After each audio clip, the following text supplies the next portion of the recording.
Let's take an insight into this particular menstrual hygiene. It's very important to talk about it. I have Gbemileke Oldipupo, the team lead, Correct Niger, for joining us on TVC Breakfast. Thank you so much for coming. Good morning. Thank you very much. And I've got Mary Agolo, a preventive health advocate. Thank you so much for coming on TVC Breakfast. You're welcome. Thank you. All right, let me start with you, Gbemileke. What exactly is the menstrual hygiene? What is that concept, menstrual hygiene? What should we know about it?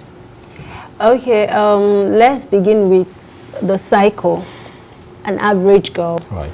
It is just what we understand the reproductive system, that when you get to the puberty stage, it is expected that this will occur in the cycle of a woman. So when you get to that point, there are some certain things that comes with it. Now, we talk about personal hygiene, we talk about a whole lot of, but when it comes to menstrual hygiene, it's really very key. So we most times people don't pay attention to it. So it goes beyond, okay, I am having my period, like it's mostly cold. I'm having my period, it's going to last for 5 days. Okay, what are those things that comes along with it? We talk about menstrual pain. That's we have PMS. The medical term, I'm sure Ray is going to help me with that, is dysmenorrhea. That's what is generally called. That's some people call it cramps as well. Cramps, yes, that's the general term. Right. But medical term is dysmenorrhea. Now, I got to know this because while growing up, trust me, I had terrible menstrual pains. When I say terrible menstrual pain, I mean a very terrible one that it will have me rolling on the floor for hours and for days. Now, apart from that, okay, it's okay. When you are in that situation, you don't get to think about yourself anymore. You just want to be okay. So what about the hygiene attached to it? How do you get to clean yourself? How do you get to clean yourself? What are the things you should pay attention to? How many times should you bathe in a day? Okay, those are the questions I wanted to answer. Okay, so what are the things to be considered, to attain this hygiene during the menstrual period? Now, it is ideal for you to know that once it starts, you know that you have to take your bath more than once a day.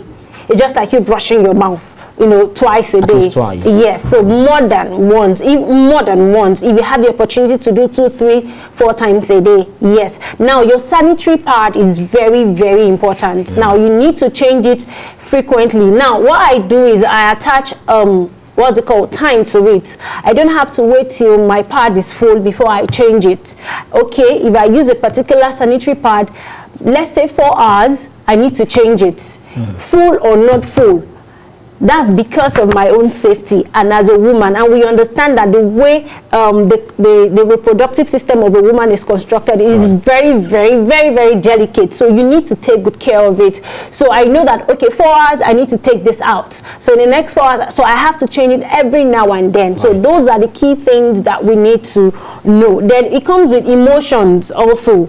Some people during that period, some people can be so cranky, they don't want to listen. Now, how do we manage these things? Everything comes together in the body of menstrual hygiene, because hygiene is not just the physical things. It has a dose of the emotional aspect of it. So those are the things that one needs to consider. Before I go to Mary, let me quickly clarify this. You said one has to take a bath more than once in a day. Yes. So if you are, for instance, you go to the office and you left home 8 a.m., you have to get back home like 5. How many times are you saying such person should find a means of taking their bath in the office? No. The good thing to do is make sure you go to the bathroom, the restroom, for proper cleanup. Okay. For proper cleanup. So proper cleanup includes, that's what sometimes I would advise that in our offices, we should have all the disinfectants that you can use, which makes it very easy for. Now, I'm not telling you to apply it, but by the time you get to the bathroom, you need to wash. Thank God for the era of sanitizers now. Yeah. Thank God for that. So when you get to the bathroom, you need to find a way to just clean yourself up so that it will just stem, because there's no how blood naturally smells. There is nothing we can do about it. So this should help you stem down, the smell and everything. So basically, it's just the smell. The first thing you do when you get home is to eat the bathroom. And also, as a woman, personal hygiene should be your next neighbor. Your next neighbor. All right. So, preventive health advocate. That's this is the era of COVID-19, where everyone is now becoming health conscious. They wash their hands, they clean whatever it is has to be cleaned. But what are the things for you that you think this is a must know and a must do for all ladies, especially during their, super period?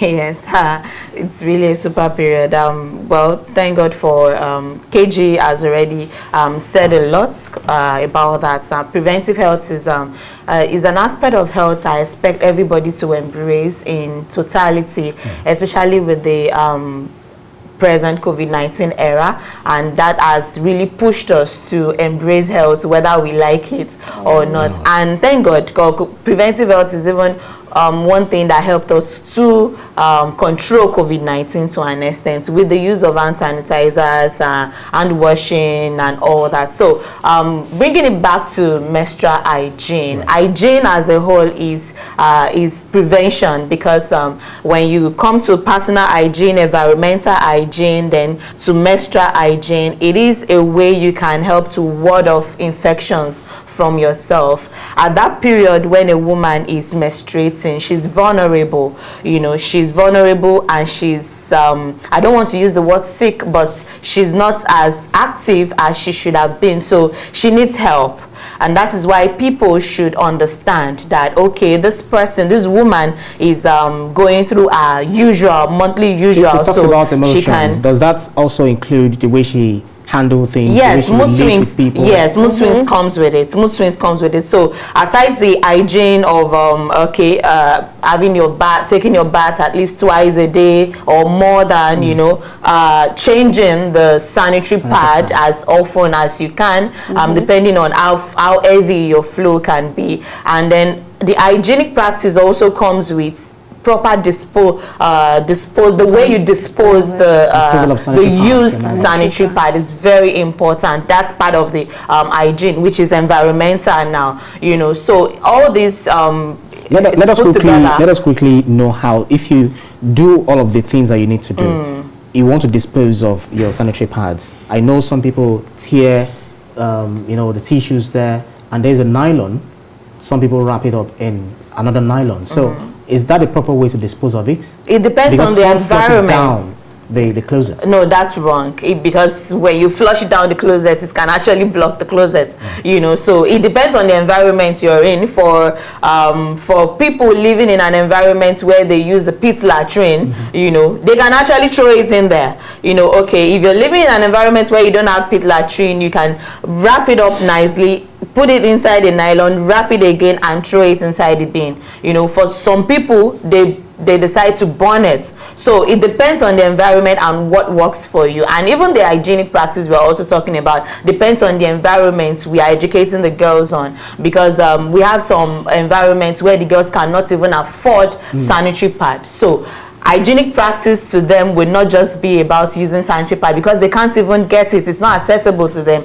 Hygienic practice to them might just be how we can help them use cut up material or cut up fabric, and then we teach them the right way to use it. We teach them how they can undo it hygienically, how they can wash it, how they can disinfect it, so that they will not be predisposed to infections. Let me quickly go to Maureen KG. Well, where does the government come in, in this regard? We know that internationally, the WHO, this is a world where condoms are actually shared freely, but we find it very difficult to see people receiving as free gifts sanitary pads.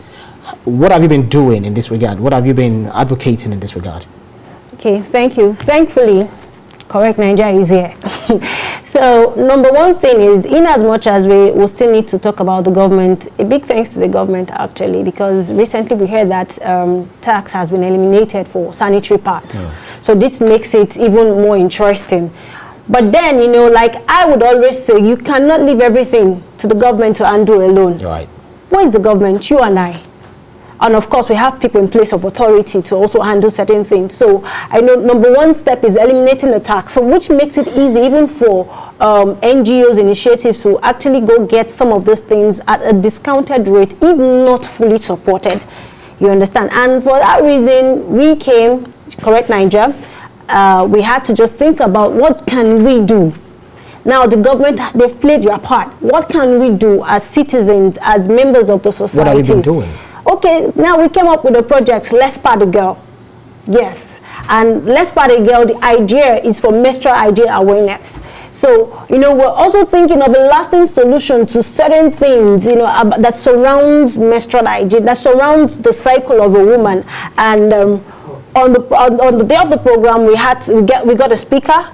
She's here with us. Together, we are here to talk about, you know, we had to look insight into this thing. So we got a speaker to talk to the girls about what the things they need to know, and trust me, we were amazed by the feedback we got from people. So now you believe, because we are actually close to home, now you believe that to a very reasonable extent, the ladies, the girls, the girl child are becoming fully aware of their menstrual hygiene. Is that what you're saying? Yes, they are.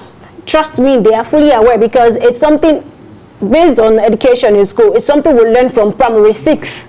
You know, primary 6, they begin to teach us about puberty and the rest of it. So, logically, you know, it rings in your head that, okay, but so time, this is when you expect this to happen. You know, for someone like me, that was when I learned. And when I go back home, my mom sat me down and she told me, oh, man, don't do this, don't do that, don't touch a rod and all of it. So that contributed to my knowledge. So, and to think that I growing up, I had serious menstrual pain. So it's now, okay, what can be done? Because this thing is really, really serious. It goes beyond just coming to talk to people about it. All right, because we're pressed for time. So what would you like to see at the end of the day, you know, in the whole of this, quickly, in a few seconds? Okay, at the end of the day, I would like to see a society where we can really give the girl child the basic opportunity that the girl child really deserves. The girl child should be able to access knowledge and empowerment in every area, every aspect of their life. And this menstrual hygiene awareness is part of the empowerment for the girl child. So if we can actually make sanitary pad totally free for the girl child, just like condoms, like you said, it would be very, very nice. All right, thank you so much. And especially now that tax has been, you know, eliminated or reduced. Yes. Okay, thank you so much. So, Menstrual, Gbemileke, Oldipupo, the team lead, Correct Niger, and preventive health advocate, Mary Ronye Agolo. Thank you. Thank you so much for coming to TVC. Thank you. Really appreciate it.